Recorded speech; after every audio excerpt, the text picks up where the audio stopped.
Assalamualaikum warahmatullahi wabarakatuh. Semoga Allah senantiasa merahmati kita semua. Amin, amin, ya robbal alamin. Kisah ini berjudul 7 Karomah Gus Dur yang dirahasiakan sampai wafatnya.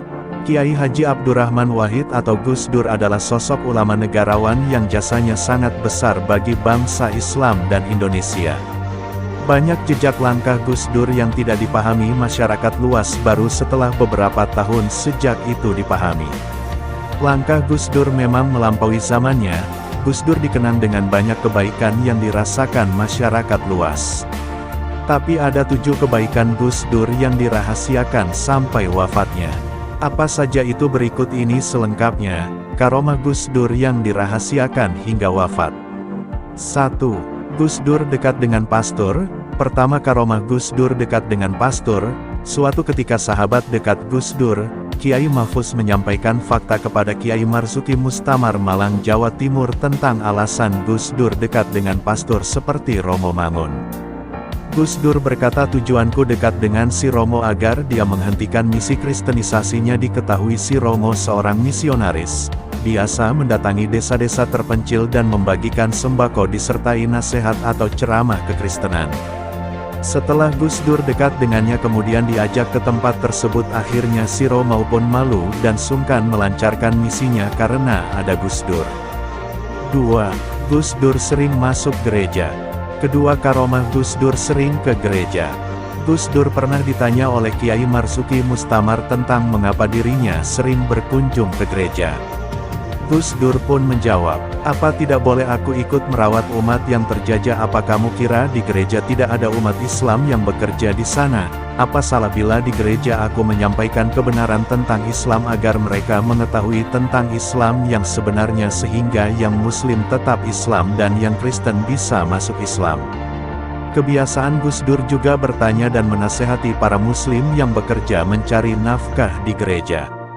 "Kamu masih Islam kan, kuatkan keislamanmu." Begitu cara Gus Dur menasehati umat Muslim agar tetap menjaga keimanannya. 3. Perselisihan Gus Dur dengan Kiai Haji Maimun Zubair. Ketiga rahasia karomah Gus Dur dan Kiai Haji Maimun Zubair. Diketahui Gus Dur pernah terlihat kontras dengan Mbah Maimun Zubair.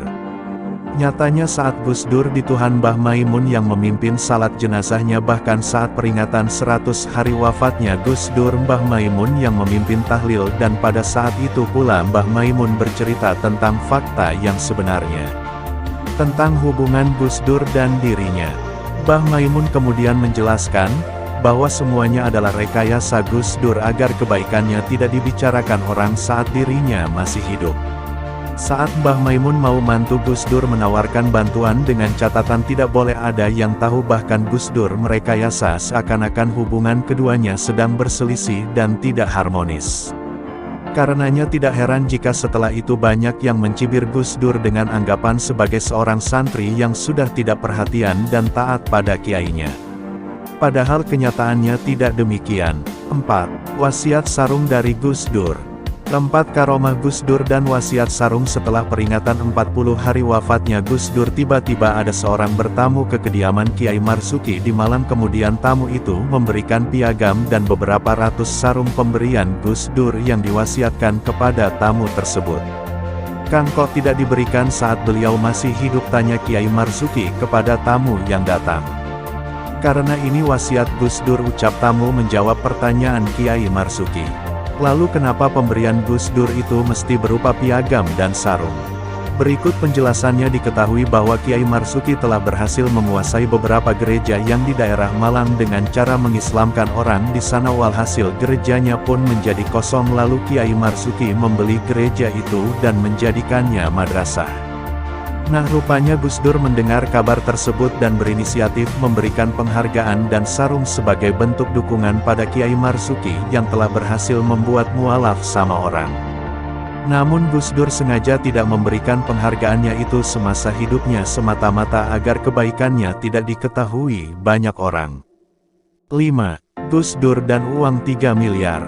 Kelima karomah Gus Dur dan uang 3 miliar. Setelah peringatan 100 hari wafatnya Gus Dur, ada tamu lagi datang ke kediamannya Kiai Marzuki Mustamar. Kali ini tamu itu menyerahkan 3 koper tas. Setelah dibuka ternyata isi kopernya adalah uang sebanyak 3 miliar rupiah.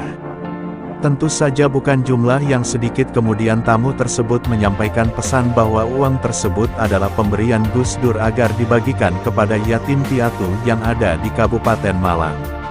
Lagi-lagi Gus Dur tidak mau kebaikannya diketahui banyak orang. 6. Gus Dur dan umat Hindu. Keenam, karomah Gus Dur dan umat Hindu Bali. Setelah kejadian bom Bali, Gus Dur sangat sedih dan bingung memikirkan kondisi keamanan umat muslim yang ada di sana. Kemudian Ketua Hindu Bali diangkat menjadi Ketua Dewan Syuro PKB oleh Gus Dur. Keputusan ini ditentang banyak orang dari kalangan NU, tapi Gus Dur tetap pada pendiriannya. Fakta yang mengejutkan bahwa respon umat Hindu di Bali pada umat Islam tetap baik-baik saja, terutama Nahdien. Kemudian saat Kiai Marzuki hendak berceramah cukup menunjukkan kartu beliau pun aman berdakwah. Kabarnya ketua umat Hindu itu akhirnya memilih masuk Islam. 7. Gus Dur dan masjid sepeninggalan. Ketujuh, karomah Gus Dur dan kisah masjid sepeninggal Gus Dur. Banyak sekali ditemukan bangunan masjid dan tanah wakaf yang dari pemberian beliau tersebar di beberapa daerah hingga pulau luar, bahkan sampai ke negara kincir angin Belanda. Maka sebab itulah Gus Dur dekat dengan tokoh-tokoh non-muslim, demi melancarkan strategi dakwahnya termasuk meloloskan izin pendirian masjid di Belanda yang bahkan takmirnya adalah putra Ketua Korkap Banser Kabupaten Malang. Itulah sekelumit kisah tentang Gus Dur yang tak lelah menegakkan nilai kemanusiaan. Beliau telah mengajarkan kita semua bahwa lebih baik dianggap buruk tapi kenyataannya baik daripada dianggap baik tapi kenyataannya buruk. Keterangan ini hasil rangkuman dari penjelasan Kiai Haji Marzuki Mustamar Malang, Jawa Timur pada Hail Mbah Ibrahim Asmoro Kondi Tuban.